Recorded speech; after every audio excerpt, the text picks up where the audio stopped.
Welcome back to BYU Sports Nation. Great to have you on this Wednesday. Chris Burgess is in studio to talk about all things men's hoops. The excitement continues for this team. Chris, how's it going, man? It's going really well. It's going really enjoying the beginning of summer with the guys, with family, balance and all that. But it's going really well right now. Just got back from Disneyland, right? Yeah, a little Southern California trip. Favorite Disneyland ride is what? Well, right now, it was my first time with the Star Wars land since anyway, so Rise of the Resistance. Oh, so good. It's awesome. But I had no idea what I was getting into. Like, someone just said, go on it. And so, no spoilers.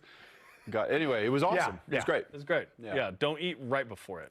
No. Right? A little herky-jerky. No, all of those motions. At my age, is getting a little harder, too. Awesome. Yeah, for sure, that one. It feels like every other day we're getting a scheduling announcement, which is pretty exciting. Talk to us about the goal of this non-conference, because Kevin was very open during the season saying, we probably should have scheduled tougher. Yeah.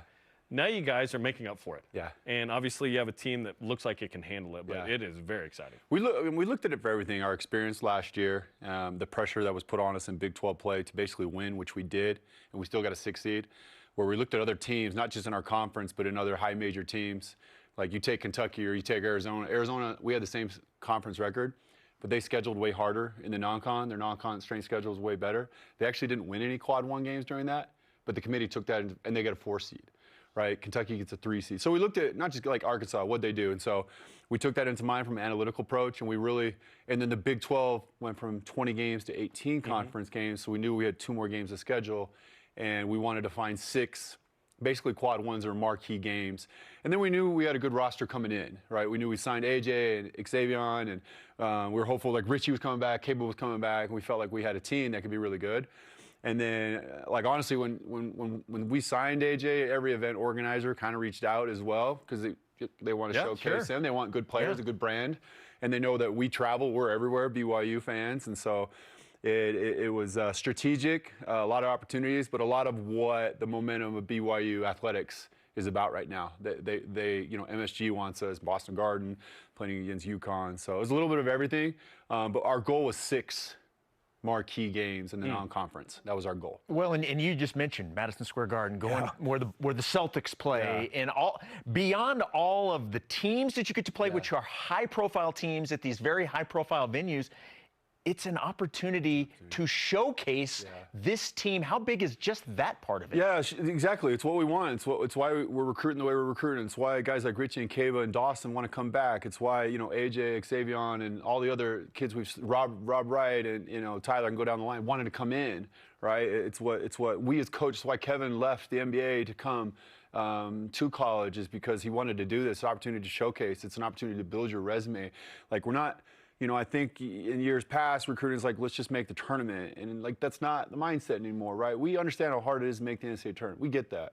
But we're trying to get a seed, man. I think it's what we've learned, it's all about your seed in the NCAA tournament, right? And we're shooting for that. We're shooting for a top 3 seed, top 4 seed. It's our goal, right? And so it's why these guys came here, and it's why we're here as a staff. So as the scheduling coach, there was a lot of pressure in terms of finding that balance it's a lot of travel. Like, let's be honest, it's a lot of travel. And so it was finding that balance. But not to bring my career, but like my sophomore year, I got to play in Madison Square. I got to play in Chicago United Center, which Jordan back in the day, like, that was United Center, man. And so like these experiences, like, oh yeah, I played in MSG. Oh yeah, I played in the United Center, right? Like, these guys get to do that. They get that. There's that part too. For the rest of their lives, they get to say that they played in these type of places, in these type of venues, and that is really cool. For AJ, that's called a site survey.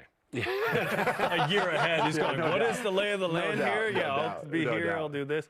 Which would be, and Richie, we hope, right? And a bunch of other guys.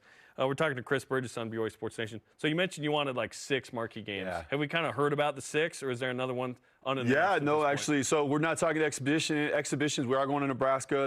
They changed the rule. You can now just do whatever you want. And so we really wanted to play at a tough venue, not too far away. Kevin's wife is actually from I was going to say area, so there was some for the in-laws. There was some scheduling inside. So we want to play in a tough venue that we knew would draw a crowd. And Nebraska gets they get a lot of fans. We thought that would be a tough one. We wanted to play a home game venue, and so we're working on that one. Will be announced shortly. We're going to play here locally, and then so you have start off Villanova, T-Mobile. We're obviously going to Madison Square. versus Clemson.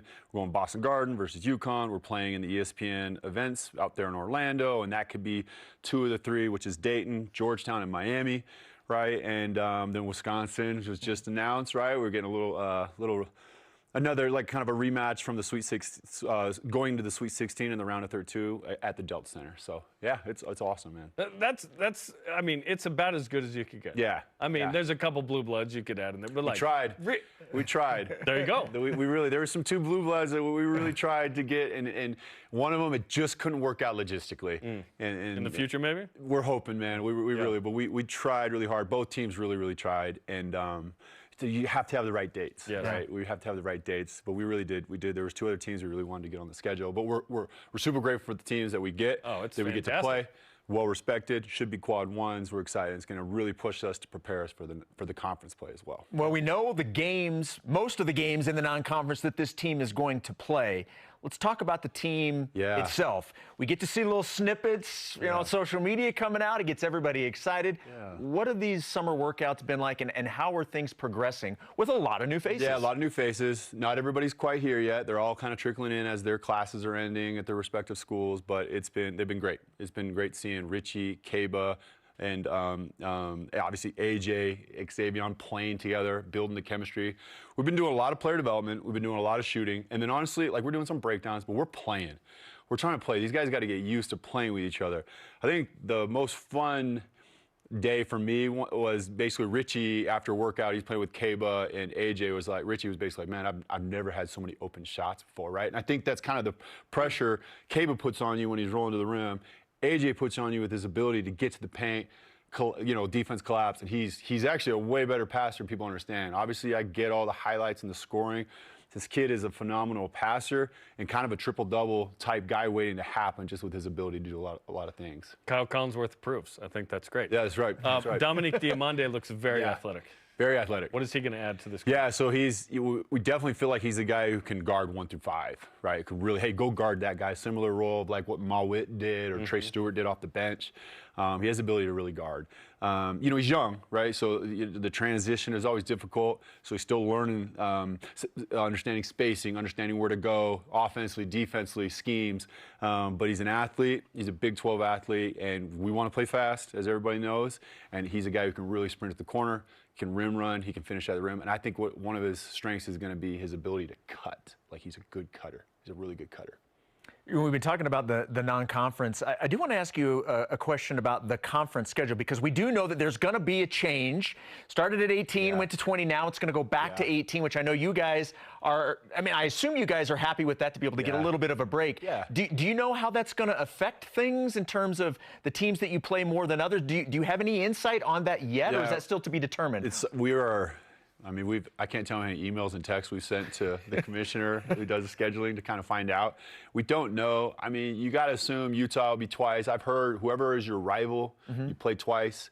You got to think, you know, just with Darren Peterson and, you know, AJ, say what you want. I know it's a team game, but from a fan's perspective or, you know, a TV perspective, you got to think we'll play KU twice, Kansas twice. That'd be great.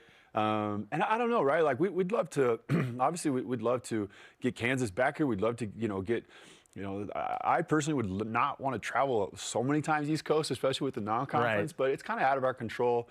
I do think we're going to get Utah twice, and I would say Arizona, maybe Arizona. I was going to say, give me Arizona, because I thought those were those are great really games. good games. Yeah, those are great games. Yeah. And it's a good rivalry too that can really heat up. Yeah, I mean, some of the kind of more seasoned folks remember BYU and Arizona in the WAC back in the day. Yeah. I mean, there's a history there. There's a history Obviously, a lot of members live in Arizona and whatnot. And so, and obviously Kevin's connection there would be really fun as well. There you go. Would be great. So this summer, I know AJ's headed to USA stuff soon, and Rob Wright's coming off kind of was it a finger or a surgery? Left pinky. So he's, you know, when you kind of get one of these because you hyperextended or whatever it is, just had to straighten it out. He's healing up. Healing up great. And some of the guys are kind of trickling in. So what kind of can be done this summer before you actually kind of get together in late September? I think, first of all, I think player development is one of our number one things we do. I think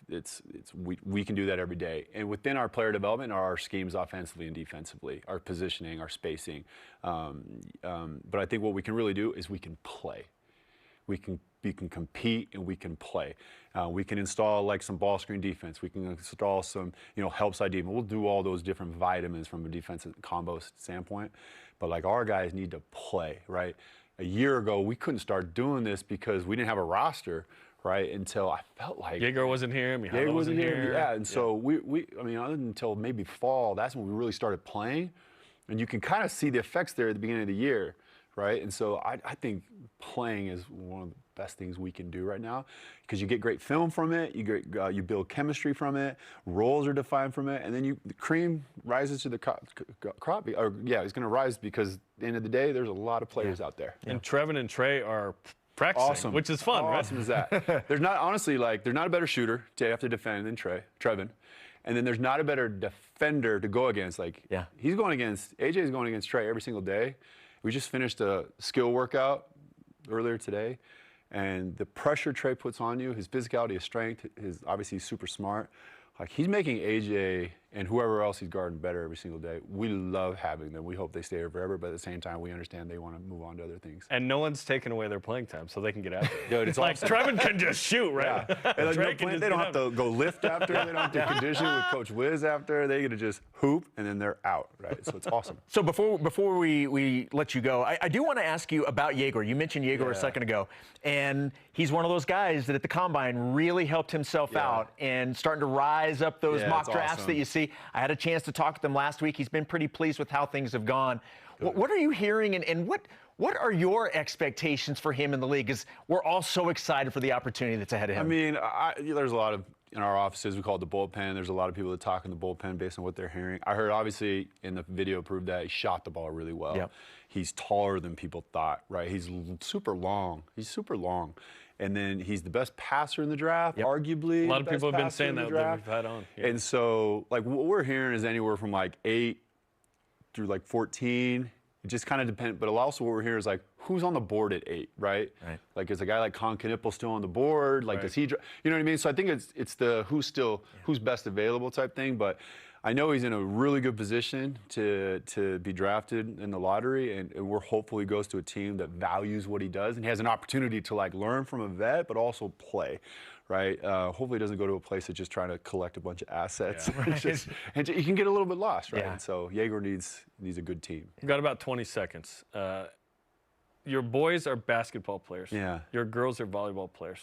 Would you have been a great volleyball player? Maybe it would have been. I played one day. My high school coach down in Irvine, or Woodbridge High School, brought me in, and then the next day my knees were just shot. So Too much jumping. My high school basketball coach went to the volleyball coach and was like, "If you ever do that again, you will be out of here."